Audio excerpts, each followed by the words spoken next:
ओम शांति। आज का रात्रि क्लास है। आप बैठ जाइए ना, बैठ जाइए।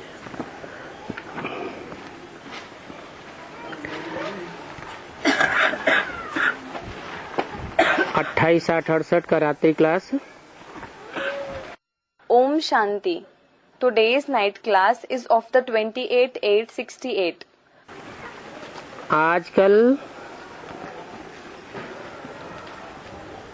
बरसात छुट्टी लेकर जा रही है। Nowadays, the rain having taken holidays is going away. बाबा हद की बात बोलते हैं या बेहद की बात बोलते हैं? Does Baba speak about the limited topics or the unlimited topics? Student, the unlimited topics. बेहद की क्या बात बोली है? What unlimited topic did he speak about? Student, the rain is going on holidays. बरसात कौन सी? Which rain? ज्ञान की बरसात छुट्टी लेकर जा रही है। The rain of knowledge is going on holidays. अरे फिर तो सूखा पड़ने लगेगा। Array, then drought will start. अकाल पड़ेगा। There will be famine.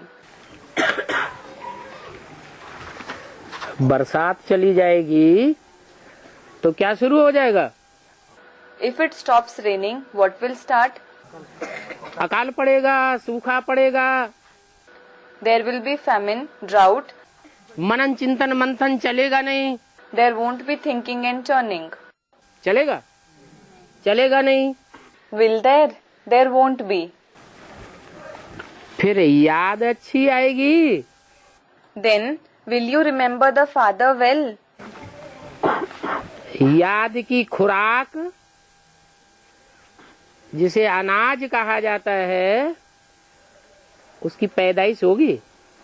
Will there be the production of the food of remembrance which is called grain? देह का भोजन है स्थूल अनाज, The food of the body is the physical anaj जिससे खुराक बनती है। from which food is made. और उस खुराक को पचाने के लिए And to digest that food, पानी चाहिए जो बरसात से आता है। water that comes from the rain is required. अब यहाँ देह की तो बात है नहीं, Now, it is not at all about the body here. क्योंकि समझाने वाला देह का बाप नहीं है। Because it is not the father of the body who explains. देहधारियों का बाप है। Is he the father of the bodily beings? देहधारियों का बाप समझाने वाला नहीं है। It is not the father of the bodily beings who explains. भले जो भी मनुष्य मात्र देहधारी हैं, उन सब मनुष्य मात्र का पिता जो प्रजापिता कहा जाता है, Although the father of all the human beings, all the bodily beings, who is called Prajapita, शास्त्रों में उसकी संपूर्ण स्टेज का नाम प्रजापति दिया है। his complete stage has been named Prajapati in the scriptures. सारी प्रजा का पिता The father of all the subjects. उस मनुष्य सृष्टि के पिता में वो सुप्रीम सोल बाप आत्माओं का बाप आता है। The Supreme Soul Father, the father of the souls, comes in that father of the human world. जो आत्माओं का बाप स्वयं बिंदु है, अति सूक्ष्म।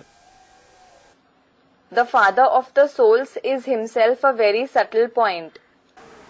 बिंदु बिंदु आत्माओं का बाप है। He is the father of the point souls. और वो ऐसी आत्मा है तुरिया, And he is such a unique soul जो जन्म मरण के चक्र में नहीं आती है। who doesn't come in the cycle of birth and death. वो आत्माओं का बेहद का बाप, that unlimited father of the souls, क्या बोला? what was said? बरसात आजकल छुट्टी लेकर जा रही है। Nowadays, the rain having taken holidays is going away. तो समझो अब ये पुरानी दुनिया भी छुट्टी लेकर जा रही है। So think that this old world is also taking leave now. फिर जब विनाश होता है, जिसे महाविनाश कहा जाता है, When the destruction, which is called the great destruction, takes place, सारी दुनिया का विनाश होता है, when the destruction of the entire world takes place, तो पहले पहले भारत में अकाल पड़ता है। then famine occurs in India first of all. लंबे समय का अकाल पड़े If the famine continues for a long time, तो समझो कि अब ये दुनिया जाने वाली है। consider that this world is going to end now. फिर नई दुनिया का समय पूरा होगा तो छुट्टी लेकर जावेंगे। Then, when the time of going to the new world comes, we will take leave of the old world and go. बाप समझाते हैं, The father explains, अभी ऐसे होना है, it has to happen like this now. समय की बलिहारी है, This is the glory of time. समय तो पूरा होना है। The time certainly has to be complete. Ravan राज्य में In the kingdom of Ravan, Ravan कुछ समझते हैं क्या? does Ravan understand anything? जो रावण संप्रदाय हैं, Those who belong to Ravan's community, Ravan कहा जाता है रुलाने वाले को। the one who makes others cry is called Ravan. रावयते लोकान नीति Ravan, Ravayate lokan iti Ravan. जो लोगों को रुलाता है उसको कहा जाता है Ravan. The one who makes people cry is called Ravan. आज की दुनिया में एक भी मनुष्य मात्र ऐसा नहीं है There isn't even a single human being in today's world जिसको रावण न रुलाता हो। whom Ravan doesn't make cry. कोई अंदर की मन की आंखों से रोता है, Some cry through the internal eyes of the mind, कोई बाहर के आंसुओं से रोता है, some cry externally with tears. लेकिन रोते सब हैं। But everyone certainly cries. तो ऐसे जो रुलाने वाले रावण संप्रदाय हैं, So, those who belong to such community of Ravan who makes others cry वो इन बातों को कुछ समझते नहीं हैं। don't understand these topics at all. Ravan इन महीन बातों के बारे में कुछ बोलते नहीं हैं। Ravan doesn't say anything regarding these subtle topics. और उन रावण संप्रदाय की समझानी भी बाप देते हैं। And it is the father who also explains about those who belong to the community of Ravan. कि रावण क्या चीज है। He tells us what Ravan is. मनुष्य तो समझते हैं 10 सिर का कोई रावण होगा। Human beings think there must be some Ravan with 10 heads. अब 10 सिर का कोई रावण हुआ होता मनुष्य जाति में, Now, had there been any Ravan with 10 heads in the human race, तो उसके बाल बच्चे भी तो होते। there would also be his children. कोई मनुष्य देखे हैं आज की दुनिया में जो इतने सिरों वाले हों? Have you seen any human being in today's world having so many heads? सिर का मतलब क्या है? What does head mean? सिर का मतलब है बुद्धि। Head means intellect. रावण ऐसी बुद्धि देने वाला है, मत देने वाला है। Ravan is the one who gives such an intellect, such a direction जिसकी मत पर चल करके दुनिया भटक जाती है। that by following it, the world is misled. उसकी मन, मत अथवा बुद्धि रूपी सर एक प्रकार का है या दसियों प्रकार का है? Is his mind, direction or intellect like head of one kind or 10 kinds? 10 तरह की बुद्धि देने वाला है। He is the one who gives 10 kinds of intellect. किसी आदमी को 10 तरह से भटकाया जाए, If someone is misled in 10 ways, कोई कहे ये रास्ता है, दूसरा कहे ये रास्ता है, तीसरा कहे ये रास्ता है, one says this is the way, the other says this is the way, the third one says this is the way. 10 दिशाओं में 10 रास्ते बता दिए जाएं, If he is told 10 ways in 10 directions, तो आदमी की बुद्धि भटकेगी will the intellect of that man wander या ठिकाने पे पहुंचेगी? or reach the destination? भटक जाएगी। It will wander. तो ये रावण भटकाने वाला है। So, this Ravan misleads us. इस रावण संप्रदाय की दुनिया में सारी दुनिया के मनुष्य मात्र की बुद्धि में ये बैठ जाता है This sits in the intellect of all the human beings in the world of Ravan's community कि भगवान सर्वव्यापी है। that God is omnipresent. इधर है, उधर है, सामने है, पीछे है, नीचे है, ऊपर है, कण कण में है। He is here, there, he is in front of us, behind us, below, above and in every particle. जानवरों का अवतार लेकर आता है। He takes the incarnation of animals and comes. क्या क्या कहते रहते हैं। They keep saying all these things. तो जब सर्वव्यापी बाप को मानने लगते हैं, जो आत्माओं का बाप है, So, when they start considering the Father, who is the Father of the souls, to be omnipresent, उसकी ऐसी हालत कर देते हैं, when they make his situation such, तो सर्वव्यापी मानने से then, by considering him to be omnipresent, बुद्धि एकाग्र होगी या भटकेगी? will the intellect concentrate or be misled? सारी दुनिया की बुद्धि भटकाई दी है। He has misled the intellect of the entire world. किसने? रावण ने। Who? Ravan. जब बुद्धि भटक जाती है When the intellect is misled, तो आदमी रास्ता भूल जाता है। man forgets the way. बजाय ठिकाने के पहुंचने के Instead of reaching the destination, गर्त में चली जाती है बुद्धि। his intellect falls into the pit.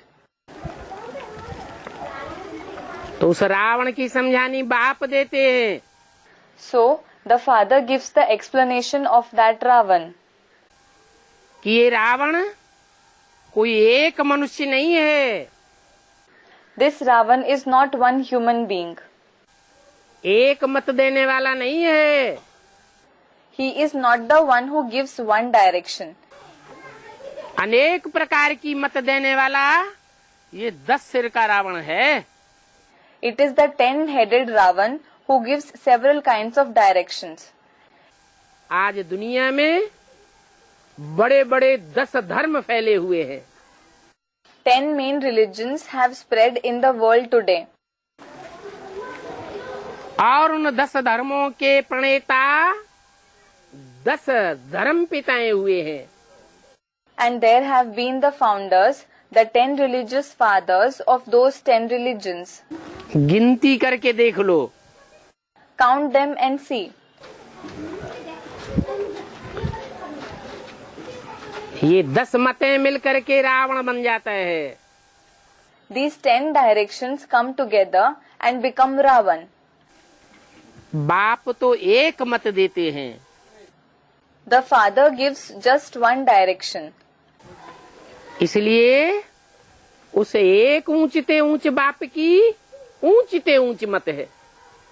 That is why the direction of that one highest on high father is the highest. मत अर्थात बुद्धि। Direction means intellect. उस ऊंचते ऊंच मत को कहा जाता है श्रीमत। That highest on high direction is called Srimad. जो श्रीमत देते हैं The direction that he gives, उस वाणी का नाम है Shrimad Bhagavad Gita. the name of that Vani is Srimad Bhagavad Gita. परंतु मनुष्यों ने समझा है कि मनुष्यों की जो लिखी हुई गीता है संस्कृत में वो भगवान ने गाई है। But people have understood that the Gita, written by the human beings in Sanskrit, was sung by God. अब इब्राहिम, बुद्ध, क्राइस्ट, गुरु नानक जो भी धर्म पिताएं आए धर्म फैलाने वाले, Now, Abraham, Buddha, Christ, Guru Nanak, whichever religious fathers came to spread their religion, उन्होंने क्या गीत गा करके सुनाया? did they sing a song? उन्होंने जो सुनाया Whatever they narrated, वो वर्षों के बाद after many years, जब उनकी जनरेशन बढ़ जाती है when their generation increases, तब कुरान छपती है, then the Quran is published, angel बनती है, the angel is prepared, angel meaning holy book of the Muslims, Bible बनती है, the Bible is prepared, Guru Granth साहब बनता है। the Guru Granth Sahib is prepared, Guru Granth Sahib meaning holy book of the Sikhs. ऐसे नहीं कि उन धर्म पिताओं ने बैठ करके गीता लिखी, नहीं। It is not that those religious fathers sat and wrote the Gita. No, वो तो आ करके मुख से डायरेक्ट सुनाते हैं। they come and narrate the knowledge directly through the mouth. फिर उनके फॉलोअर्स बैठ करके किताबें बनाते हैं। Later on, their followers sit and write the books. ऐसे ही In the same way, जो आदि सनातन देवी देवता धर्म की स्थापना करने वाला परमपिता परमात्मा शिव है, the Supreme Father, Supreme Soul Shiv, who establishes the ancient deity religion, वो भी गीता ज्ञान मुख से सुनाता है। also narrates the knowledge of the Gita through the mouth. कोई कविता करके नहीं देता है, He doesn't give it in the form of some poem. श्लोक नहीं सुनाता है, He doesn't narrate any shlok, verse. साधारण भाषा में इस दुनिया के जो सर्वसाधारण मनुष्य हैं उनको सुनाता है। He narrates it to the ordinary people of this world in a simple language. Bhole Bhole बाप के भोले भोले बच्चे The innocent children of the innocent father उस वाणी को प्यार करते हैं। love that Vani, Murli. तो देखो So, look, इस बात की यादगार में उन्होंने रामलीला बनाई दी है। they have made Ram Leela as the memorial of this. Ram Leela, meaning a dramatic presentation of the deeds of Ram. Ravan को 10 सिर वाला दिखाते हैं और राम को 1 सिर वाला दिखाते हैं। Ravan is shown to have 10 heads and Ram is shown to have 1 head. Ravan देह अभिमानी है, Ravan is body conscious. इसलिए रावण का बड़ा चित्र बनाते हैं। That is why a big picture of Ravan is made. बड़ा पुतला बनाते जाते हैं। They keep making a big effigy of him. दुनिया में मनुष्यों का देह अभिमान बढ़ रहा है, Is the body consciousness of the human beings in the world increasing, या देह अहंकार घट रहा है? or is the ego of their body decreasing? बढ़ रहा है। It is increasing. तो यादगार में दिन प्रतिदिन रामलीला मनाते हैं तो रावण का पुतला और ही बड़ा बनाते जाते हैं।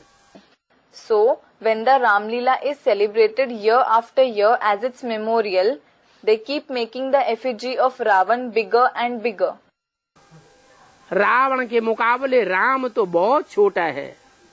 Compared to Ravan, Ram is very small.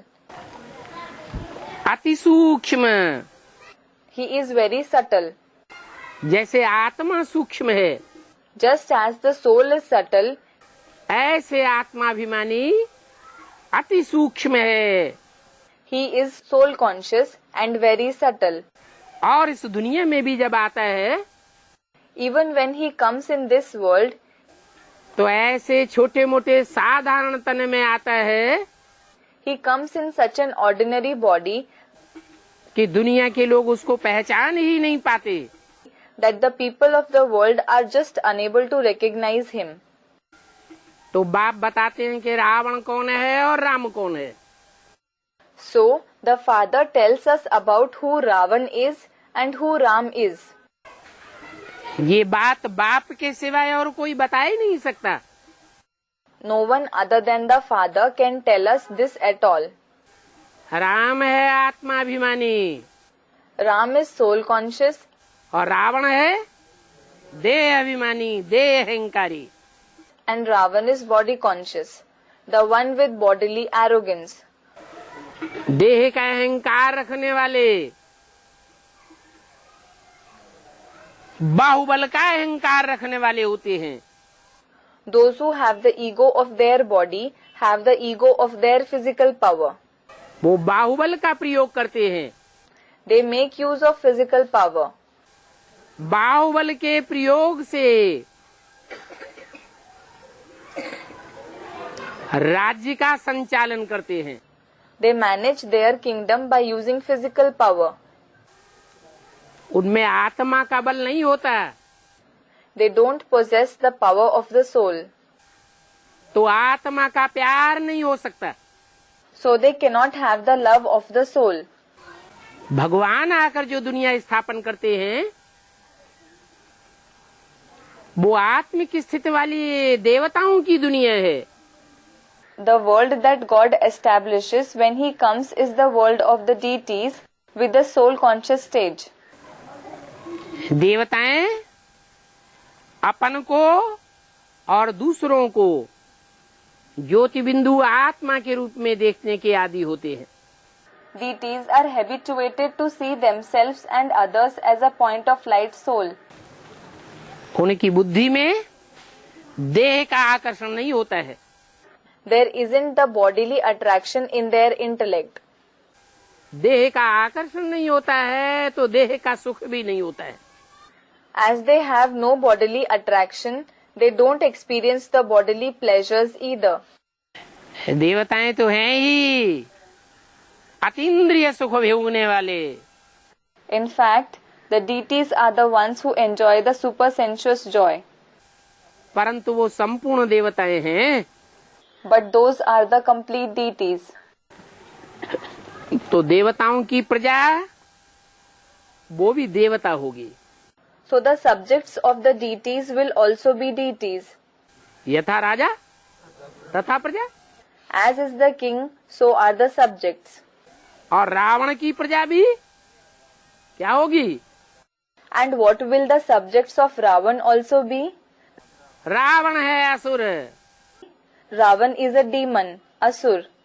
असुर माने देवता नहीं है। Asur means he is not a deity. एक दूसरे की सुर में सुर मिला के बात नहीं करते हैं। They are not in tune with each other. फौरन इस बात को काट देंगे मारे अहंकार के कारण। They will immediately contradict each other's words out of ego. उनको कहते हैं असुर। They are called Asur. वो असुर आसुरी प्रजा वाले होते हैं। Those demons have demonic subjects. यथा राजा तथा प्रजा। As is the king, so are the subjects. जैसे कोई गुस्से में आते हैं Just like when someone becomes angry, तो कह देते हैं ये तो आसुरी राज्य रावण राज्य है। he says, "This is a demonic kingdom, the kingdom of Ravan." परंतु ये रावण राज्य कैसे है सचमुच ये कोई जानते नहीं है। But no one knows how this is the kingdom of Ravan in reality. कैसे है रावण राज्य? How is this the kingdom of Ravan? यहाँ राज्य करने वाले भी रावण संप्रदाय और प्रजा भी रावण संप्रदाय है। Here, the rulers as well as the subjects belong to the community of Ravan.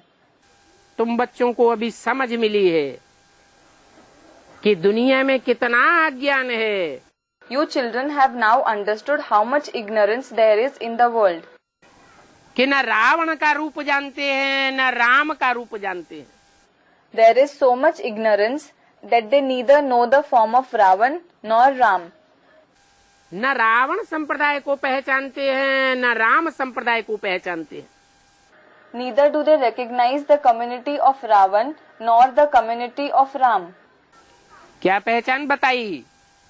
What identification was mentioned? Ravan संप्रदाय होंगे देहंकारी। The ones belonging to the community of Ravan will have bodily arrogance. बाहुबल का उपयोग करने वाले। The ones who use physical power. और राम संप्रदाय होंगे आत्माभिमानी। And the ones belonging to the community of Ram will be soul conscious. आत्मिक प्यार से काम लेने वाले। They will be the ones who make use of spiritual love. किसी के ऊपर जोर जबरदस्ती करने वाले नहीं हो सकते। They cannot be the ones who make use of force over others. पहले हम भी अज्ञानी थे। Earlier, we too were ignorant. जब हमने परमपिता परमात्मा बाप को नहीं पहचाना था When we did not recognize the Supreme Father, Supreme Soul, the Father.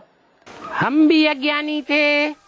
When we too were ignorant, तो न बाप को जानते थे we neither knew the Father न बाप के बच्चों को जानते थे। nor the children of the Father. Ravan को भी नहीं जानते थे तो रावण की प्रजा को भी नहीं जानते थे। We didn't know Ravan or his subjects either. तो बच्चों को सिर्फ दो बातों में विजय पानी है। So, the children should gain victory over just two things. किसके बच्चों को? Whose children? परमपिता परमात्मा के जो बच्चे हैं उस परमात्मा के बच्चों को सिर्फ दो बातों में विजय पानी है। The children of the Supreme Father, Supreme Soul should gain victory over just two things. सन्यासी भी अपनी भूल महसूस करेंगे। Even the sannyasis will realize their mistake. क्या भूल महसूस करेंगे? What mistake will they realize? बरोबर हमारी बुद्धि में नहीं बैठता। They will say, definitely it does not sit in our intellect. शास्त्रों में भी लिखा हुआ है। It has been written even in the scriptures. Bhishma Pitamah जैसे सन्यासियों को कन्या ने बाण मारे। A virgin shot arrows at the sannyasis like Bhishma Pitama, a character in the epic Mahabharata who vowed to remain celibate throughout his life. कन्या का नाम क्या था? What was the name of that virgin? Shikhandi. Shikhandi. शिखा कहते हैं चोटी को। The top knot is called Shikha. अंडा या अंडी कहते हैं बीज को। A seed is called Anda or Andi, that is egg. जो विराट रूपी मनुष्य सृष्टि है वो विराट पुरुष के रूप में दिखाई जाती है। The gigantic human world is shown in the form of the Virat Purush, cosmic form. Vishnu का विराट रूप दिखाते हैं ना। The universal form of Vishnu is shown, isn't it? उस विराट रूप में In that universal form, चोटी के ब्राह्मण भी हैं, there are the topmost Brahmins, फिर मस्तक समान देवताएं भी हैं, the deities in the form of the forehead, भुजा समान क्षत्रिय भी हैं, the Kshatriyas in the form of arms, Kshatriyas meaning the ones belonging to the warrior class, जंघाओं और पेट समान वैश्य भी हैं, the Vaishyas in the form of thighs and stomach, Vaishyas meaning the ones belonging to the merchant class, और पांव के समान शूद्र भी है। as well as the Shudras in the form of feet. Shudras meaning members of the fourth and the lowest division of the Indo-Aryan society. ऊंचे ते ऊंचे ब्राह्मण सो देवता बनने वाले, There are the highest on high Brahmins who become deities, और नीच ते नीच शूद्र संप्रदाय भी है। and there are also the lowest ones who belong to the community of Shudras. शूद्र उनको कहा जाता है जो क्षुद्र कार्य करते हैं। Those who perform lowly acts are called Shudra. जैसे कीड़े मकोड़े पशु पक्षी क्या करते हैं? For example, what do the insects, spiders, animals and birds do? उनको पता ही नहीं है हमारी माँ कौन है, बहन कौन है, पुत्री कौन है। They don't know at all who their mother, sister or daughter is. जानते हैं क्या? Do they know it? नहीं जानते हैं। As they don't know, तो माँ के ऊपर भी अत्याचार, बहन के ऊपर भी अत्याचार, और फिर बेटी के ऊपर भी अत्याचारी बनते हैं। they commit atrocities against their mother, sister as well as daughter. ऐसे अत्याचारियों को पवित्र कन्याएं, कन्या सबसे जास्ती पवित्र होती है। The pure virgins, to such atrocious ones, a virgin is the purest. उन पवित्र कन्याओं ने ज्ञान बाण मारे हैं। Those pure virgins have shot the arrows of knowledge at them. तब उन सन्यासियों ने कहा है, भीष्म पितामह जैसे सन्यासियों ने, It is then that those sannyasis like Bhishma Pitama have said, कि बरोबर ये तो ईश्वर का ज्ञान है। Indeed, this is the knowledge of God, जिस ईश्वर के ज्ञान ने हम धुरंधर सन्यासियों को भी धराशायी कर दिया। the knowledge of God which has made even the great sannyasis like us fall down to the ground. वो सर्वव्यापी का ज्ञान देने वाले सन्यासी Those sannyasis who give the knowledge of omnipresence तुम्हारा भी मुकाबला नहीं करते हैं। जब तुम उनको समझाते हो don't even face you when you explain to them कि भगवान सर्वव्यापी नहीं है, God is not omnipresent. वो तो इस सृष्टि पर एक व्यापी होकर के आता है। In fact, he comes to this world being present in one being.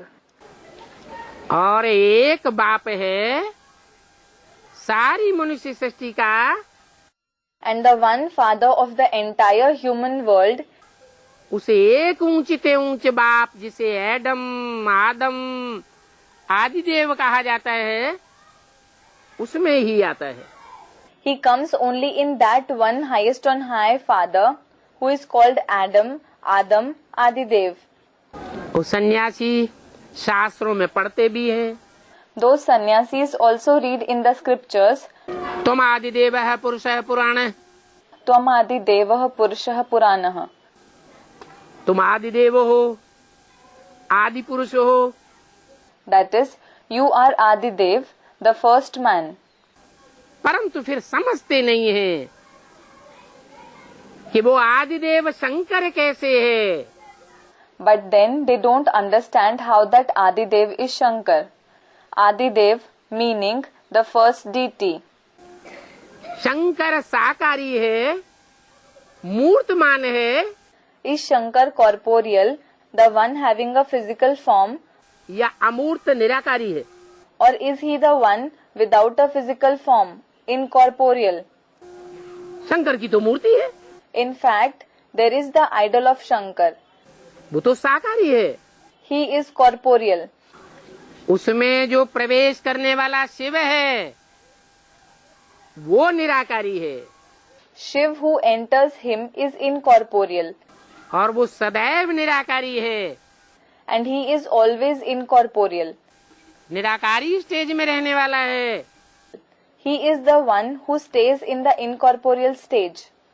इसलिए शंकर के मस्तक में दो आंखों के साथ साथ This is why, along with the two eyes on the forehead of Shankar, तीसरा नेत्र खड़ा हुआ भी दिखाते हैं। the third eye is also shown in a vertical position. त्रिनेत्री कहा जाता है। He is called Trinetri, meaning the one with three eyes. वो शिव नेत्र कहा जाता है। That is called the Shiv Netra, eye of Shiv. तीसरा नेत्र का नाम क्या है? शिव नेत्र। What is the name of the third eye? Shiv Netra. उस जन्म मरण के चक्र से न्यारी आत्मा का नाम ही शिव है। The very name of that soul who is beyond the cycle of birth and death is Shiv. वो कभी भी जन्म मरण के चक्र में नहीं आता, He never comes in the cycle of birth and death. और जिसमें प्रवेश होकर के संसार में प्रत्यक्ष होता है And the one through whom he is revealed in the world after entering, उसको आप समान बनाता है। he makes him equal to himself. निराकारी, निर्विकारी, निरहंकारी बनाता है। He makes him incorporeal, viceless, egoless. जो निराकारी, निर्विकारी, निरहंकारी शिव है, Shiv, who is incorporeal, viceless, egoless, वो शंकर को भी निराकारी, निर्विकारी, निरहंकारी बनाता है। also makes Shankar incorporeal, viceless, egoless. नहीं तो शंकर किसकी याद में बैठा है? Otherwise, in whose remembrance is Shankar sitting? Shankar भी देवता है। Shankar is also a deity. देवताओं में बड़ा देवता है, महादेव है। He is the greatest deity among the deities. He is Mahadev. भगवान नहीं है। He is not God. भगवान तो उसमें प्रवेश करता है God enters him, और प्रवेश करके आप समान बनाता है। and after entering him, he makes him equal to himself. वो भगवान तो एक है There is one God, और एक ही सत्य सुनाता है। and he narrates only one truth. अनेक प्रकार की बातें नहीं बनाता। He doesn't make various stories. तो वो ईश्वरीय ज्ञान बरोबर सन्यासियों को बाण की तरह घायल करता है। So definitely, that knowledge of God hurts the sannyasis like an arrow. आगे चल करके वो सन्यासी तुम्हें भी समझेंगे। Later on, those sannyasis will understand you too. कि इनका ये ईश्वरीय ज्ञान है। They will understand this knowledge of theirs is the divine knowledge of God. जैसे तुमको मालूम पड़ा है, Just as you came to know the knowledge, वैसे दुनिया में औरों को भी मालूम पड़ेगा। others will also come to know in the world. क्योंकि भगवान ही सर्वशक्तिवान है। It is because God alone is almighty. वो सर्वशक्तिवान इस संसार में जब आता है When that almighty comes in this world, तो पहले पहले कमजोर को उठाएगा, will he uplift the weak first, या दुनिया में जो बड़े बड़े पावरफुल माने जाते हैं उनको उठाएगा? or will he uplift those who are considered to be great and powerful in the world? कमजोर को उठाता है। He uplifts the weak. इसलिए पतित पावन कहा जाता है। This is why he is called the purifier of the sinful. पतितों को पावन बनाने वाला। The one who purifies the sinful. पतित कहा जाता है गिरे को। The one who has fallen is called sinful. ये सदा हुआ है, Holding a pen in his hand, it is supported. अब ये गिर गया, Baba dropped it and said, now it has fallen down. तो जो गड्ढे में गिरते हैं So those who fall in the pit पतित हो जाते हैं, become impure. जिनकी बुद्धि देह रूपी मिट्टी में लग जाती है, Those whose intellect becomes engaged in the soil-like body. देह रूपी मिट्टी के अलावा और कुछ याद ही नहीं आता, जैसे It is as if nothing other than the soil-like body comes to their intellect. 24 घंटे बुद्धि गड्ढे में लगी रहती है, The intellect remains engaged in the pit 24 hours. कौड़ी जैसे आकार में लगी रहती है, It remains engaged in the thoughts of the thing with shapes like shells. ऐसे पतित बुद्धियों का आकर के उद्धार करने वाला वो पतित पावन बाप कहा जाता है। The one who comes and uplifts such ones with an impure intellect is called the purifier of the sinful, the Father. ऐसे पतित पावन बाप को कौन समझेंगे पहले पहले? Who will understand such a Father who is the purifier of the sinful ones first?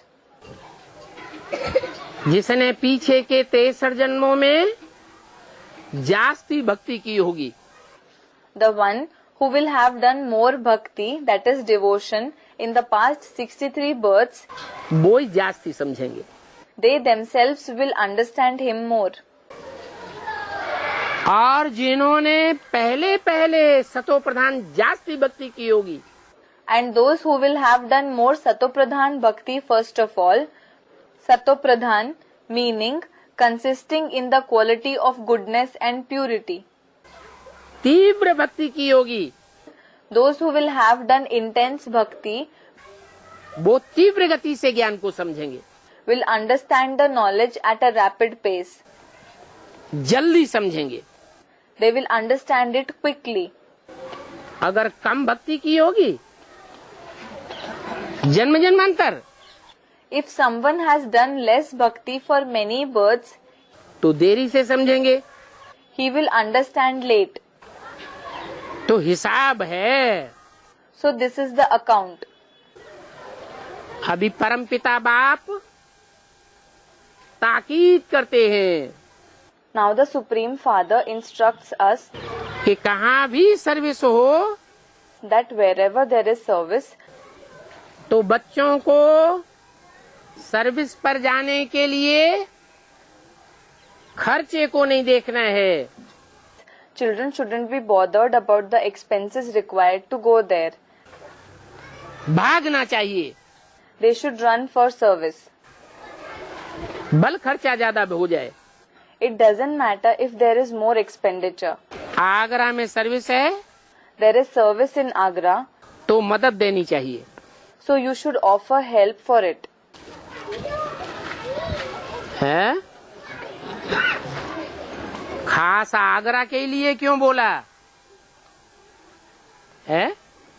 Why was it said particularly about Agra? UP को धर्म युद्ध का खेल दिखाना है, वो तो ठीक है, It is all right that UP has to show the play of religious war. लेकिन उसमें आगरे का ही नाम खास क्यों लिया? But why was the name of just Agra mentioned in it particularly? नाम ही क्या है? What is the very name? Agra. Agraha. ज्ञानाग्नि को भड़काने वाला है It is the one who ignites the fire of knowledge. और ईश्वरीय ज्ञान ज्ञान सूर्य का ज्ञान है। And the divine knowledge is the knowledge of the son of knowledge. जब सूर्य बहुत तेज तपता है When the sun shines very brightly, तो कहते हैं सरदारों की भी आंख खुल जाती है। it is said that the eyes of even the Sardars open. Sardar meaning term of address or reference to a Sikh. जब दोपहर के 12 बजते हैं तो कहावत है कि सरदार जागृत हो जाते हैं। When it is 12 in the noon, it is said that the Sardars wake up. ये सरदार कौम वो कौम है These Sardars are such people जिसने हिंदुस्तान में विदेशियों से सबसे जास्ती टक्कर ली है। who have faced the foreigners the most in Hindustan, India. मुसलमान आए तो मुसलमानों से टक्कर ली पंजाब में। When the Muslims came, they faced the Muslims in Punjab. और क्रिश्चियन आए तो क्रिश्चियन से टक्कर ली। And when the Christians came, they faced the Christians. स्वतंत्रता संग्राम में हिंदुओं ने इतने बलिदान नहीं दिए जितने बलिदान सरदारों ने दिए। The Hindus didn't sacrifice their lives to the extent the Sardars did in the struggle for independence. तो समझने की बात है। So, that is the knowledge is to be understood. अगर समझ में बैठ जाए तो समझने के आधार पर वो कौम If it sits in their Sardar's intellect, then according to their understanding of the knowledge, बहुत शक्तिशाली बन जाती है। those people become very powerful. तो बोला So it was said, बच्चों को आगरा में सर्विस के लिए मदद देनी चाहिए children should offer help for service in Agra. क्योंकि जहाँ आग होती है It is because where there is fire, आग, जोर से आग जलती है when fire burns intensely, तो अंजाम क्या हो जाता है? क्या रिजल्ट होता है? what does it result in? भस्म हो जाता है। The thing which the fire burns is reduced to ashes. आग जोर से जलती है तो क्या अंजाम होता है? When the fire burns intensely, what is the result? भस्म हो जाता है। The thing which the fire burns is reduced to ashes. तो जो राख बन गए भस्म हो गए So, those who have turned into ashes, उन आग बबूला होने वालों को मदद देनी चाहिए। those who are enraged, you should help them. भस्म मिट्टी में मिल जाती है। Ash mixes with soil. कहा भी जाता है कि दाना खाक में मिलकर गुले गुलजार होता है। It is also said that the seed mixes itself in the soil and becomes a garden of flowers. कोई भी दाना पौधा या पेड़ बनता है हरा भरा When any seed turns into a plant or a fruitful tree, कब बनता है? when does it become that? जब पहले मिट्टी में अपने को मिलाए देता है। It is when it mixes itself with the soil first. तो जरूर राख बनने की बात है। So definitely it is about becoming ash. ये देह अभिमान को राख बनाने की बात है। This is about reducing the body consciousness to ashes. इसलिए बाप चैलेंज करते हैं। This is why the father gives a challenge.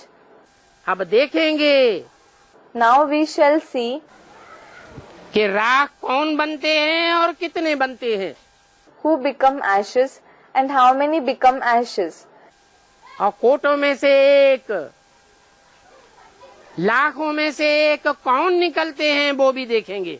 And who are the ones to emerge from among the crores, that is billions, and lakhs, that is 100,000, we shall also see this. ईश्वरीय सेवा में अपने तन को राख बनाने वाले, Those who reduce their body to ashes in the divine service, अपने धन को राख बनाने वाले, अपनी मन बुद्धि को राख बनाने वाले, those who reduce their wealth, their mind and intellect to ashes, बुद्धि का कोई भी अहंकार न रहे, there should be no ego of the intellect, अपने संबंधियों और संपर्कियों को ईश्वरीय सेवा में झोंकने वाले, those who give away their relatives and associates in the service of God, कितने निकलते हैं How many emerge to be such? वो भी देखेंगे। We shall also see that. जो निकलेंगे उनकी मालाएं बनाई जाएंगी। Those who emerge to be such, their rosary will be made. माला माने संगठन। Rosary, mala, means gathering. ऐसे संगठन रूपी मालाएं आज हर धर्म में स्मरण की जाती हैं। Today, such gathering like rosaries are remembered in every religion. Hindu भी माला फेरते हैं, मुसलमान भी माला फेरते हैं, क्रिश्चियंस भी माला फेरते हैं, सिख भी माला स्मरण करते रहते हैं। The Hindus, the Muslims, the Christians, as well as the Sikhs rotate the rosary. ये माला के मणके आत्मा रूपी मणके हैं। These beads of the rosary are the bead-like souls जो ईश्वरीय स्नेह के बंधन में बंधे हैं। स्नेह का धागा है। who are bound in the bondage of the love of God. It is the thread of love, ईश्वरीय ज्ञान का धागा है। the thread of the knowledge of God. ऐसे बंधन में बंध करके जिन्होंने दुनिया के सारे बंधनों को तोड़ दिया, Those who have broken all the bondages of the world by being bound in such bondage, ऐसी पावरफुल आत्माएं हर धर्म में स्मरण की जाती हैं। those powerful souls are remembered in every religion. तो कितनी श्रेष्ठ आत्माएं हैं। So how elevated those souls are. जरूर जब उनको ईश्वरीय ज्ञान मिलता है Definitely, when they receive the knowledge of God, तो रावण के इस ज्ञान से टकराने के लिए आग बबूला हो जाते हैं। they become enraged to face this ignorance of Ravan. और आग रहा आगे चले जाते हैं। And Agraha goes ahead. Agraha meaning the one who ignites the fire of knowledge. अभी भले राख बने पड़े हैं, मिट्टी में मिले पड़े हैं। It doesn't matter that they have reduced to ashes. They have mixed themselves with soil now. तो ऐसों को मदद देनी चाहिए। So, you should give help to such people. Delhi में तो बहुत सेंटर्स हैं। There are many centers in Delhi. Agra में इतने सेंटर्स नहीं हैं। There aren't so many centers in Agra. तो दिल्ली से बहुतों को मदद मिल सकती है। So, many can receive help from Delhi. क्यों? Why? क्योंकि दिल्ली एक सारी दुनिया के बीच में ऐसा शहर है, महानगर, It is because Delhi alone is such a city, a metropolitan city in the entire world, जहाँ दुनिया के हर धर्म की आत्माएं ज्यादा से ज्यादा परसेंटेज में रही पड़ी है। where the souls of every religion of the world are living in the greatest number. Delhi की गोद ही ऐसी गोद है। The lap of Delhi itself is such a lap. Delhi की जो धरणी माता है उसकी गोद ऐसी गोद है दुनिया में विशेष। The lap of the Mother Earth of Delhi is such a special lap in the world जिसमें हर धर्म वाले व्यक्ति ने राज्य किया है। that a person of every religion has ruled on it. जैसे बच्चा माँ की गोद में राज्य करता है, Just like a child rules on the lap of the mother. तो दिल्ली सारी दुनिया के सारे जगत की जैसे कि माता है। So, Delhi is like the mother of the entire world. अभी सारी दुनिया की नजर दिल्ली के ऊपर लगेगी। Now the attention of the entire world will be drawn towards Delhi. वो दिल्ली से बहुतों को मदद मिल सकती है। जैसे परिवार में Many can receive help from Delhi. Just like in a family, जितने भी बच्चे होते हैं उनको अपना जीवन जीने के लिए सबसे जास्ती मदद किससे मिलती है? From whom do all the children receive the maximum help to live their life? भाइयों से, बहनों से, दीदियों से, बाप से किससे मदद मिलती है? Is it from the brothers, the sisters, the elder sisters, the father? From whom do they get the maximum help? माँ से मदद मिलती है। They receive the maximum help from the mother. तो जहाँ जहाँ सर्विस अच्छी हो सकती है, So, where there is a possibility of good service to take place, वहाँ वहाँ अच्छे अच्छे बच्चों को जरूर रखा जाता है। good children are definitely kept there. देखते हैं यहाँ ईश्वरीय सेवा वृद्धि को नहीं पाती है। When they, that is children, notice that the service of God does not increase at some place opposition बहुत होता है, and that there is a lot of opposition, तो वहाँ जाने से डरते हैं। they fear to go there. क्या? जहाँ देखते हैं कि बहुत अपोजिशन करने वाले हैं, What? Where they notice that there are many people who oppose, तो वहाँ जाकर के सुनाने से डरते हैं कि नहीं डरते हैं? do they fear to go there and narrate the knowledge or not? डरते हैं। They fear it. तो बाप कहते हैं, So the father says, अच्छा जाने से डरते हो तो कोई बात नहीं, Acha, if you fear to go there, it doesn't matter. उनमें से जो बड़े बड़े आदमी आते हैं तो उनको जो तुम्हारे ज्ञान की मुख्य मुख्य बातें हैं उन पर ही समझाना है। You should explain only the main topics of your knowledge to the important people who come from among them. जैसे भगवान सर्वव्यापी नहीं है, For example, God is not omnipresent. एक व्यापी होकर के आता है। He comes as Ekvyapi, meaning being present in one being. उसे एक व्यापी की यादगार है Shiv Shankar Bholenath. The memorial of that Ekvyapi is Shiv Shankar Bholenath, the Lord of the innocent ones. वो शिव निराकार ज्योति बिंदु, That incorporeal Shiv, the point of light, जो जन्म मरण के चक्र से न्यारी रहने वाली बिंदु आत्मा है, the point soul that remains beyond the cycle of birth and death, वो शंकर में आके प्रवेश करती है comes and enters Shankar. और किसी देवता में मुकर्रर रूप से प्रवेश नहीं करती। He doesn't enter any other deity in a permanent way. इसलिए 33 करोड़ देवताओं के बीच में That is why among the 33 crore, that is 330 million deities, सिर्फ एक शंकर देवता ही है Shankar is the only deity जिसका नाम शिव के साथ जोड़ा जाता है whose name is combined with that of Shiv. और किसी भी देवता का नाम शिव के साथ नहीं जोड़ा जाता। The name of no other deity is combined with that of Shiv.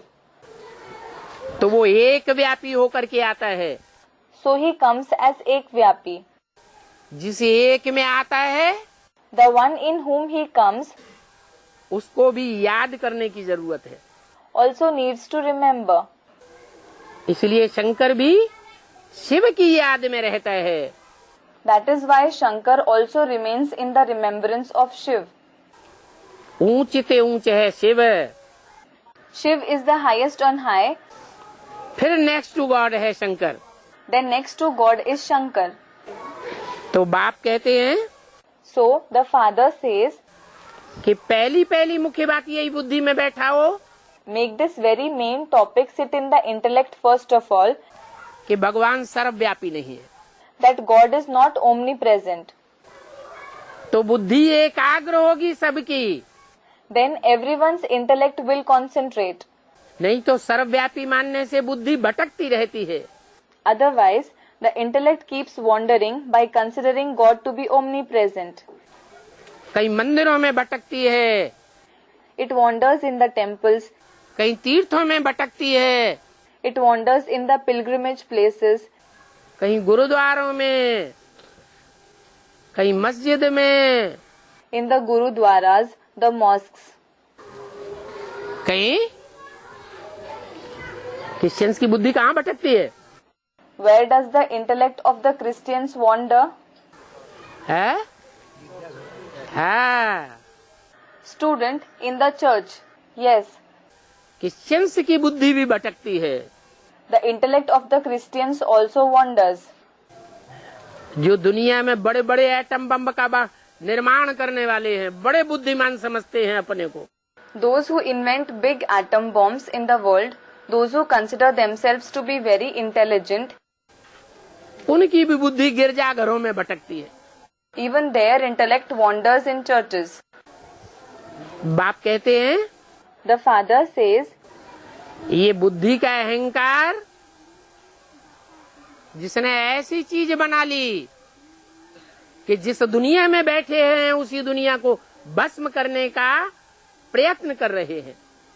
this ego of the intellect has resulted in the preparation of such a thing that they are trying to burn the very world in which they are sitting to ashes. जैसे कोई मूर्ख हो, They are just like a fool जिस डाली पर बैठा हुआ हो उसी डाली को काट रहा हो। who cuts the very branch of the tree on which he is sitting. कैसी भ्रष्ट बुद्धि मनुष्यों की हो चुकी है। The intellect of the human beings has become so corrupt. तो मुख्य मुख्य बातें ज्ञान की समझाना है। So, you have to explain the main topics of knowledge. परमात्मा बाप सर्वव्यापी नहीं है। The Supreme Soul Father is not omnipresent. मनुष्य आत्मा 84 लाख योनियों में नहीं जाती है। A human soul is not born in the 84 lakh species. ये आत्मा भी एक प्रकार का बीज है। This soul also is a kind of seed. जैसे बीजों की जाति होती है, Just as there are different types of seeds. गेहूं की जाति का बीज होगा तो गेहूं का पौधा पैदा होगा। If the seed belongs to the category of wheat, then will it grow into a crop of wheat या आम बन जाएगा? or will it grow into a mango tree? नहीं बन सकता। It cannot become a mango tree. तो ये आत्माएं भी अपनी अपनी जाति के बीज हैं। So these souls are also the seeds of their own type. कोई जानवरों के बीज होते हैं। Some are the seeds of animals. जानवरों में भी वैरायटी है। There is a variety among the animals too. कोई चौपाए हैं, Some are four-legged creatures. कोई सरकने वाले हैं। Some are creatures that crawl.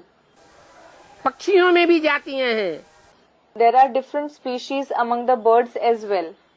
तो बाप बताते हैं, So, the father says, ये पक्का बुद्धि में बैठा हो make this sit firmly in the intellect कि आत्मा 84 लाख योनियां धारण नहीं करती है मनुष्य की। that the human soul doesn't have a birth in the 84 lakh species. मनुष्य का जन्म मनुष्य योनि में ही होता है।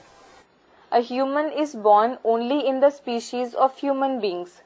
हाँ, स्वभाव संस्कार बदल जाए, Yes, if the nature and sanskars of a human being change, बिगड़ जाए, worsen, तो मनुष्य राक्षस बन सकता है। then he can become a demon. अगर स्वभाव संस्कार सुधर जाए If the nature and sanskars improve, तो मनुष्य देवता बन सकता है। he can become a deity. बाकी भगवान नहीं बन सकता। As for the rest, he cannot become God. भगवान सिर्फ एक है।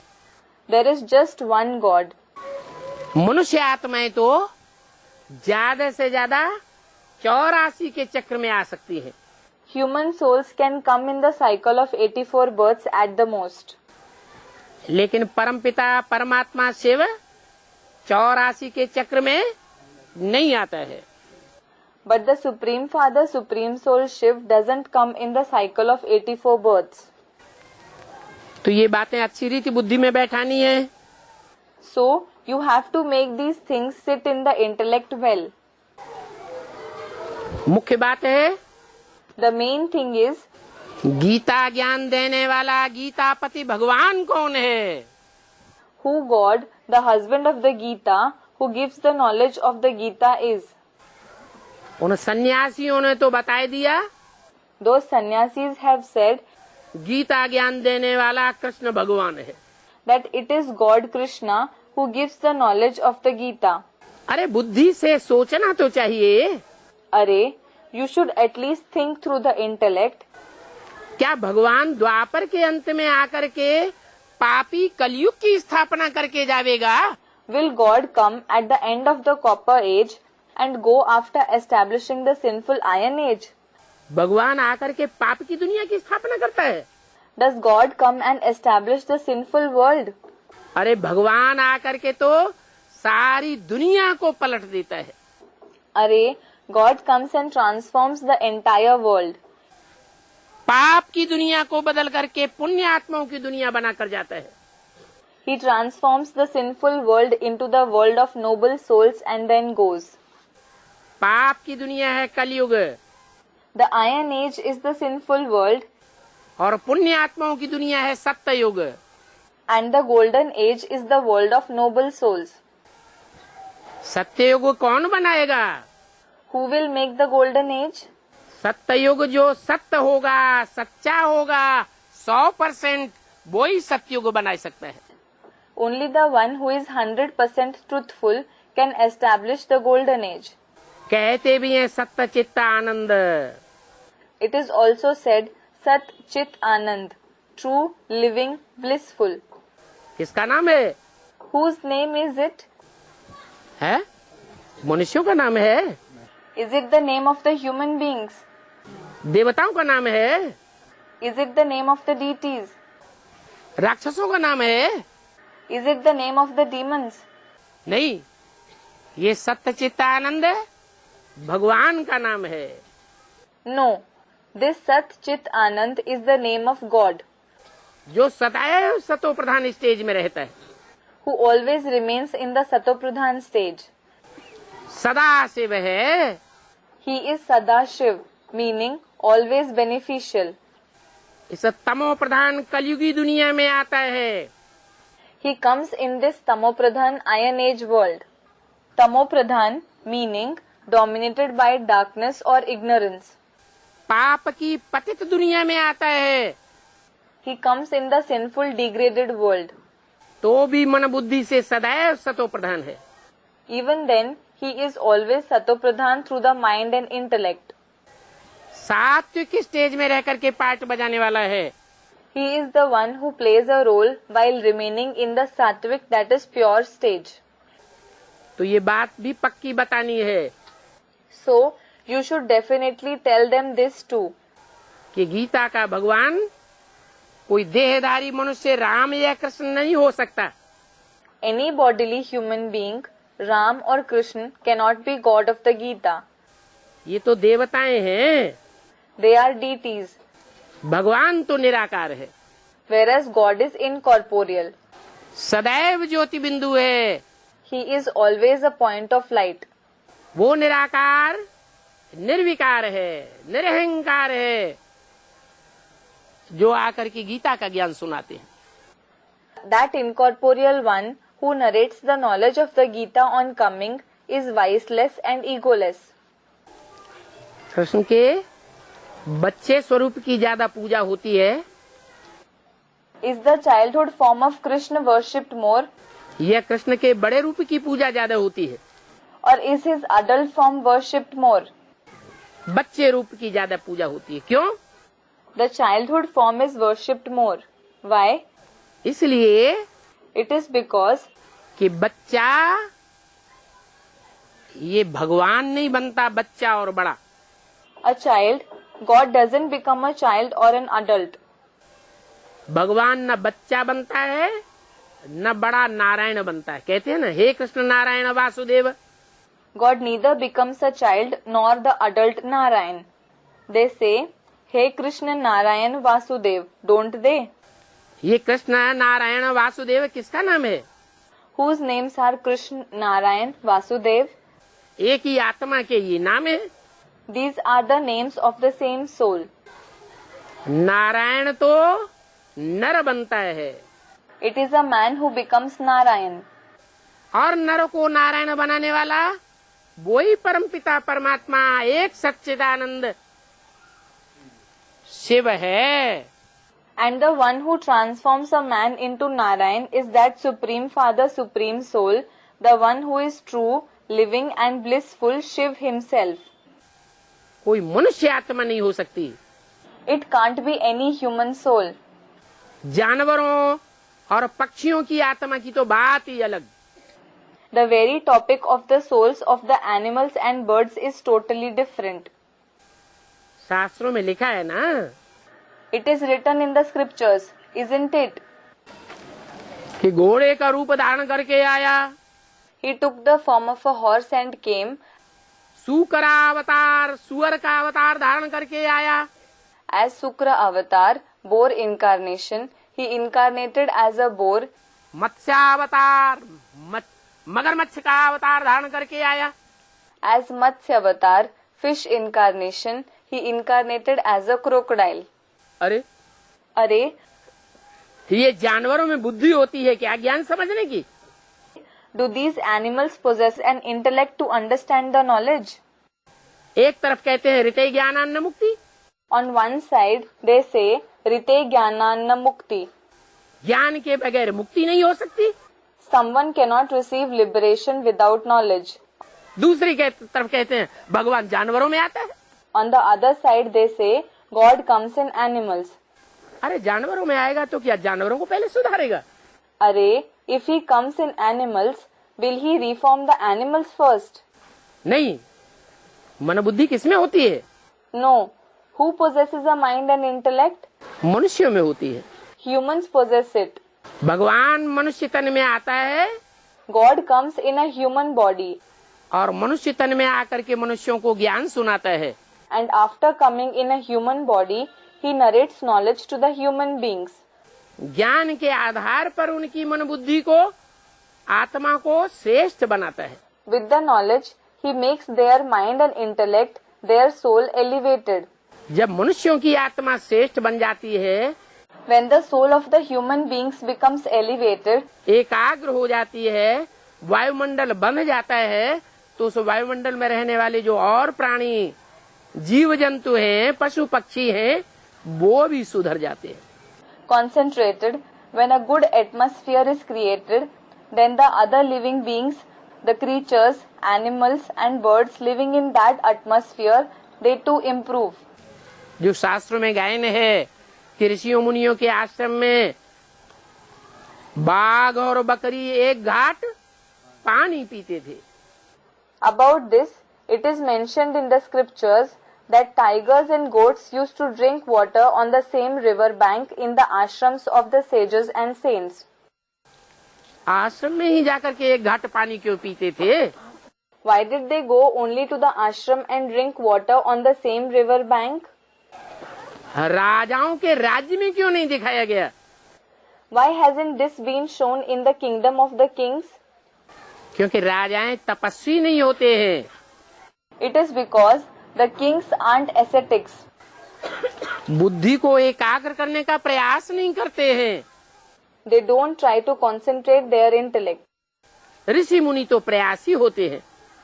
Sages and saints are the ones who make effort. तो ये भी एक विशेष पॉइंट है समझाने का। So, this is also a special point to explain. क्या? What?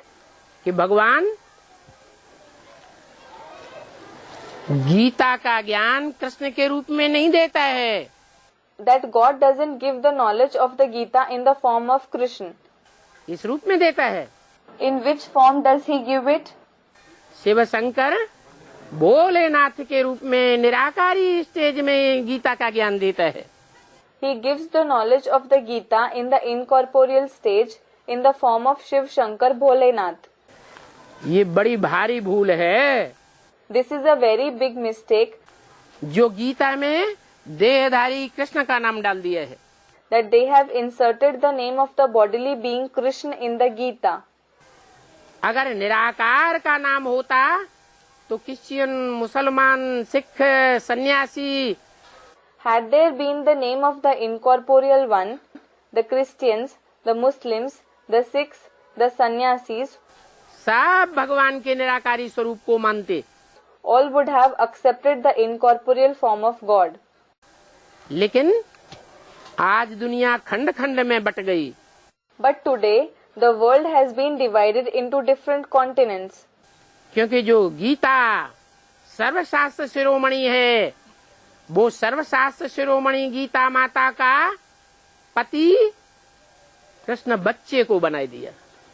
जो कृष्ण बच्चा नारायण बनता है, It is because the child Krishna, who becomes Narayan, has been made the husband of the Mother Gita, which is a crown gem among all the scriptures. नर को नारायण बनाने वाला है परमपिता परमात्मा। The Supreme Father, Supreme Soul is the one who transforms a man into Narayan. परंतु नारायण को ही परमात्मा मान लिया जाए, भगवान मान लिया जाए, But if Narayan himself is considered as the Supreme Soul, God, ये तो झूठी बात हो जाती है। this turns out to be false. Gita में ये भी मानते हैं कि जो ज्ञान दिया गया है नर अर्जुन को, It is also believed that the knowledge that has been given to the man Arjun in the Gita, वो ज्ञान दिया ही गया है, नारायण बनने का ज्ञान दिया गया है। is the knowledge to become Narayan. देने वाला परमपिता परमात्मा है, The Supreme Father, Supreme Soul is the giver. तो परमपिता परमात्मा अलग So, the Supreme Father, Supreme Soul is different, और नर से नारायण बनने वाला अलग। and the one who transforms from a man to Narayan is different. जो नर से नारायण बनता है वो ऊंचा और नीचा बनता है। The one who transforms from a man to Narayan becomes high and low. नर मनुष्य को कहा जाता है। A human being is called a man, Nar. मनुष्य इस दुनिया में होते हैं, नरक की दुनिया में। Human beings are present in this world, the world of hell. इसलिए इस दुनिया का नाम ही है नरक। That is why the name of this world itself is Nark, hell. का माने करने वाला, नर माने मनुष्य। Ka means the one who does, Nar means human being. मनुष्य ने क्या बनाया इस दुनिया को? What did the human being turn this world into? स्वर्ग बनाया। Did he make it into heaven? अरे Ibrahim, Buddha, Christ, Guru Nanak, Array, did Abraham, Buddha, Christ, Guru Nanak, Gandhi ji, Subhash Chandra Bose, इन्होंने स्वर्ग बनाया या नरक बनाया? Gandhi ji, Subhash Chandra Bose establish heaven or hell? क्या बनी दुनिया? What did the world become? 2500 वर्ष की हिस्ट्री मनुष्य के पास मौजूद है।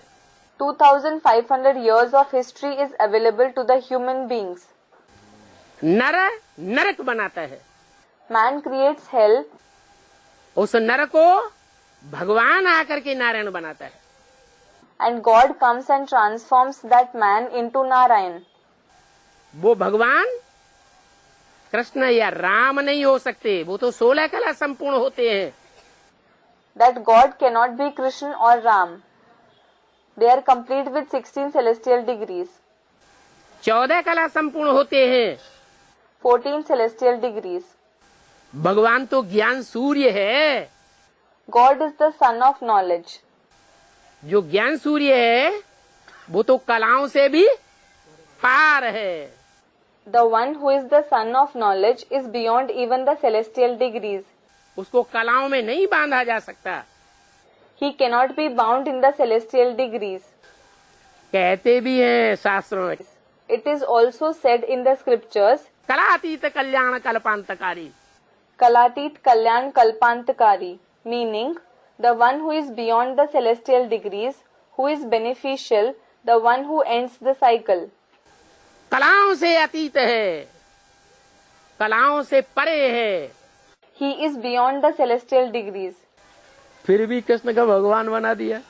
Even then, Krishna was made God. अरे कृष्ण भगवान नहीं है, Array, Krishna is not God.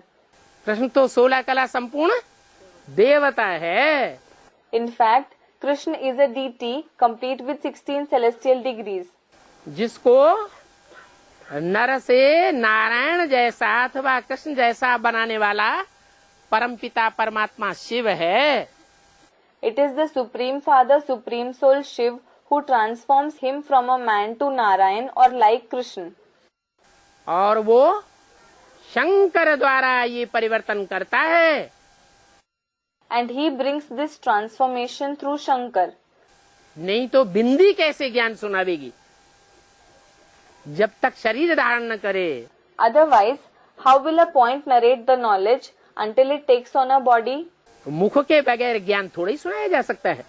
Knowledge cannot be narrated without a mouth.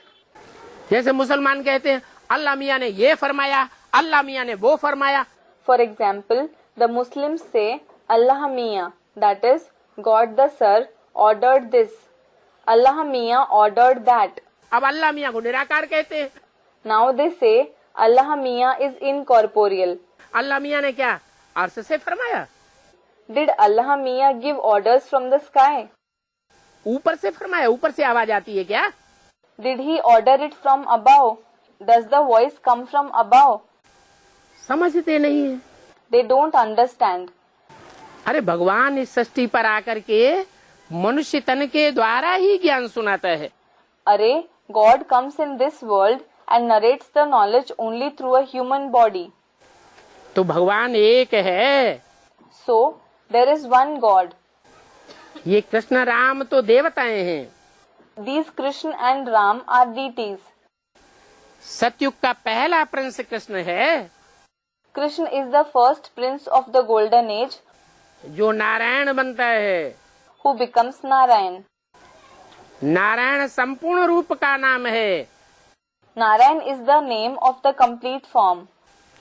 भगवान आकर के कृष्ण नहीं बनाता, नर से क्या बनाता है? God doesn't make anyone Krishna on coming. What does he transform a man into? Narayan बनाता है। He transforms him into Narayan. इसलिए शास्त्रों में 33 करोड़ साफ देवताओं की गिलानी है। That is why all the 330 million deities are defamed in the scriptures. दुनिया में मनुष्यों की भी गिलानी है। Human beings are also defamed in the world. राक्षसों की तो गिलानी होती ही है। Demons are anyway defamed. लेकिन एक शख्सियत है जिसका शास्त्रों में भी कोई गिलानी नहीं है। कौन? Narayan. But there is one personality who is not defamed even in the scriptures. Who? Narayan. ये भगवान की रचना है। This is God's creation. भगवान संपूर्ण है God is complete. तो संपूर्ण रचना बना करके जाता है। So he creates a perfect creation and then goes. तो बताया So it was said, कि सतयुग का पहला प्रिंस है Krishna, the first prince of the golden age is Krishna, जो संपूर्ण स्टेज में पहुंच करके नारायण बनता है। who becomes Narayan on reaching the complete stage. तो ये बात अच्छी रीति समझानी है, So you should explain this well. भूल न जाए कोई। It should not be forgotten. ऐसे भी नहीं लिखा हुआ है, वो हम बैठ करके सुनाते हैं। It is not that we sit and narrate something that is already written. क्या जो धर्म पिताएं आए हैं, What did the religious fathers who came, उन्होंने जो कुछ सुनाया अपने धर्म के फॉलोअर्स को, वो लिखा हुआ बैठ के सुनाया? sit and narrate something that was written to the followers of their religion? नहीं। No. क्या बाइबल थी क्राइस्ट से पहले? Was there the Bible before Christ? नहीं। No. मोहम्मद से पहले कुरान थी क्या? Was there the Quran before Muhammad? नहीं थी। There wasn't. उन्होंने तो डायरेक्ट मुख से सुनाया, They narrated directly through the mouth. फिर वर्षों के बाद जो सुनाया उसकी किताब लिखी जाती है। Then whatever was narrated is written in books years later. तो भगवान भी डायरेक्ट मुख से आकर के सुनाता है। So God also comes and narrates directly through the mouth. जो डायरेक्ट श्री मुख से सुनते हैं वो भगवान के डायरेक्ट बच्चे हैं। Those who listen directly from his elevated mouth are the direct children of God. और जो अपनी ही दुनियादारी में लगे रहते हैं, And those who remain engaged in their own worldly affairs, भगवान के संदेश को एक कान से सुनते हैं और दूसरे कान से निकाल देते हैं, who listen to the message of God from one ear and leave it out from the other, ध्यान ही नहीं देते, who don't pay attention to it at all, वो भगवान के बच्चे नहीं हो सकते, they can't be the children of God. धर्म पिताओं के बच्चे हो सकते हैं। They can be the children of the religious fathers. Ibrahim, Buddha, Christ, Guru Nanak के बच्चे बनेंगे। They will become the children of Abraham, Buddha, Christ and Guru Nanak. मनुष्य धर्म गुरुओं के बच्चे बनेंगे। They will become the children of the human religious gurus. भगवान के बच्चे आदि सनातन देवी देवता सनातन धर्म के देवात्माएं बनते हैं। The children of God become the deity souls belonging to the ancient deity religion. तो ऐसी बात नहीं है कि हम कोई लिखा हुआ ज्ञान सुनाते हैं, So, it is not that we narrate the written knowledge या शास्त्रों में छपा हुआ ज्ञान सुनाते हैं, नहीं। or the knowledge printed in the scriptures. No. अगर ऐसे बोलेंगे तो समझेंगे कि इनको सिखाया हुआ है। If you speak like this, they will think that you have been taught this. नहीं, हमको तो डायरेक्ट भगवान बाप समझाते हैं। No. God the Father explains to us directly. अनुभव में आकर के सुनावे Tell them with experience. कि गीता का भगवान हमको डायरेक्ट ज्ञान देते हैं। God of the Gita gives us the knowledge directly. वो गीता का भगवान कृष्ण नहीं है। God of the Gita is not Krishna. Gita का भगवान निराकार परम ब्रह्म परमेश्वर शिव है। God of the Gita is the incorporeal supreme Brahma, God Shiv. वो शिव शंकर भोलेनाथ शंकर के द्वारा ही संसार में प्रत्यक्ष होता है। That Shiv Shankar Bholenath is revealed in the world only through Shankar. इसलिए शिव का नाम कृष्ण के साथ नहीं जोड़ते हैं। That is why Shiv's name is not combined with that of Krishna. Shiv Krishna कहते हुए सुना, शिव नारायण कहते हुए सुना, शिव ब्रह्मा कहते हुए सुना। Have you heard anyone saying Shiv Krishna, Shiv Narayan, Shiv Brahma? नहीं तो ब्रह्मा कुमार कुमारी समझते हैं कि ब्रह्मा का साकार रूप ही भगवान का रूप है। Otherwise, the Brahma Kumar Kumaris think that the corporeal form of Brahma alone is the form of God. उनकी मान्यता है कि ब्रह्मा कृष्ण की आत्मा है। It is their belief that Brahma is the soul of Krishna. इसलिए कृष्ण के आखिरी चोले में भगवान शिव आकर के गीता का ज्ञान सुनाते हैं। That is why God Shiv comes in the last body of Krishna and narrates the knowledge of the Gita. अरे गीता ज्ञान आकर के सुनावे, Arey, when he comes and narrates the knowledge of the Gita और ब्रह्मा शरीर छोड़ करके चला जावे, and Brahma leaves his body and departs, तो क्या सत्युग स्थापन हुआ? was the golden age established? और ही घोर कलयुग होता जा रहा है। It is becoming an iron age more and more. अरे भगवान आवेगा तो कुछ करके जावेगा। Arey, if God comes, will he go after doing something या ऐसे ही चला जावेगा? or will he simply go away? अगर ऐसे ही चला जावे If he simply goes away, तो दुनिया उसको पूजेगी, will the world worship him, मानेगी, accept him? मूर्तियां बनेंगी। Will idols of him be made? भगवान की तो दुनिया में 7 से जास्ती मूर्तियां मिलती हैं शंकर के रूप में। God's idols in the form of Shankar are found in the greatest number in the world. भगवान के तो सबसे जास्ती मंदिर हैं शिव के रूप में. There are the greatest number of temples of God in the form of Shiv. तो भगवान तो सार्वभौम है. So, God is universal. Hindu, मुस्लिम, सिख, ईसाई सब भगवान को मानते हैं. The Hindus, the Muslims, the Sikhs, the Christians all believe in God. सब वो गॉड फादर कहते हैं. All of them say, "Oh God the Father." इससे साबित होता है कि भगवान शिव सार्वभौम सत्ता है. This proves that God Shiv is a universal authority. सर्वव्यापी नहीं है. He is not omnipresent.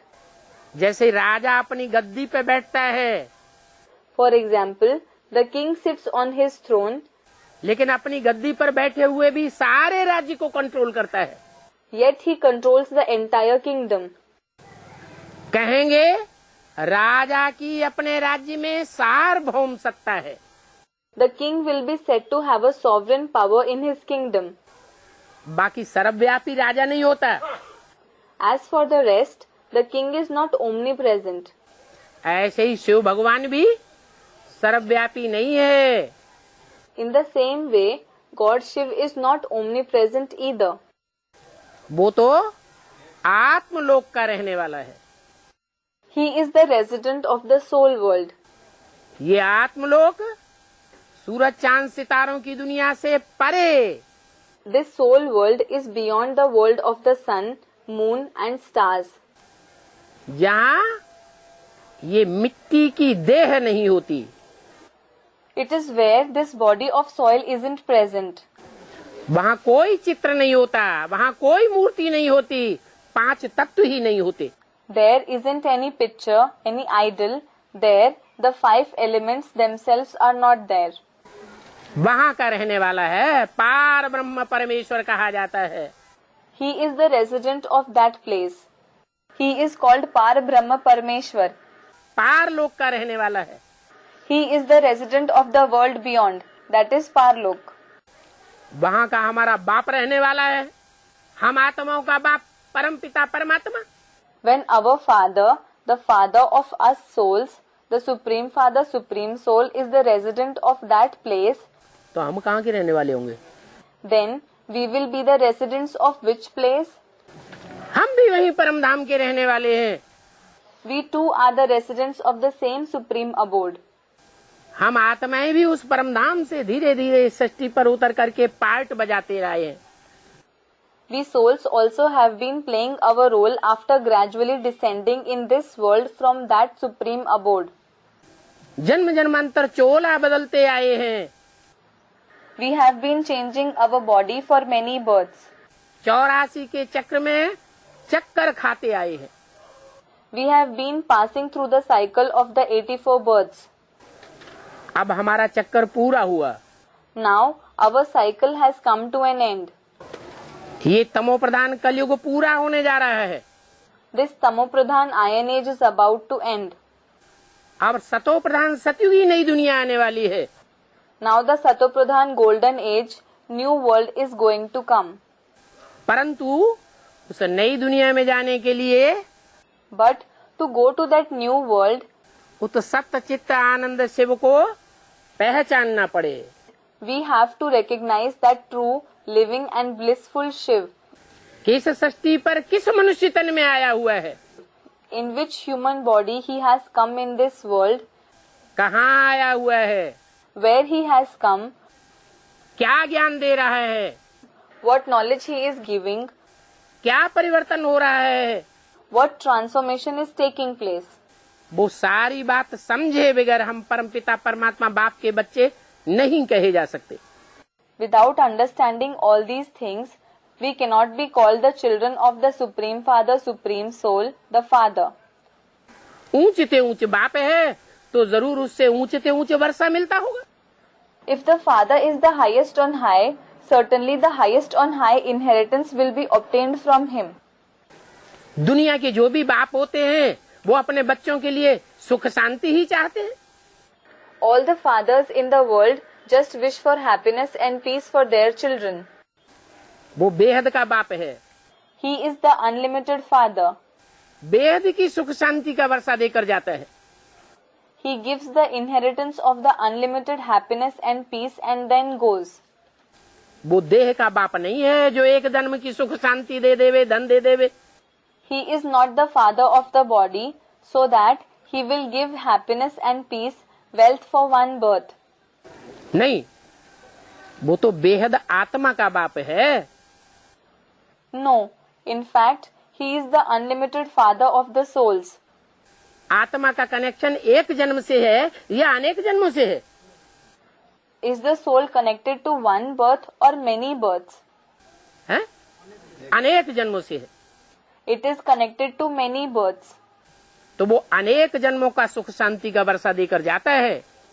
So, he gives the inheritance of happiness and peace for many births and then goes. उस बाप को जो पहचानेंगे, Those who recognize that father वो उस बाप की नॉलेज को भी पहचानेंगे। will also recognize his knowledge. ये बाप का पहला पहला वर्षा है आत्मा को। This is the first inheritance of the father for the soul. बाप कोई धन संपत्ति आकर नहीं देता है। The father doesn't give us any wealth and property on coming. वो ज्ञान रतन देता है। He gives the gems of knowledge. Om Shanti. Om Shanti.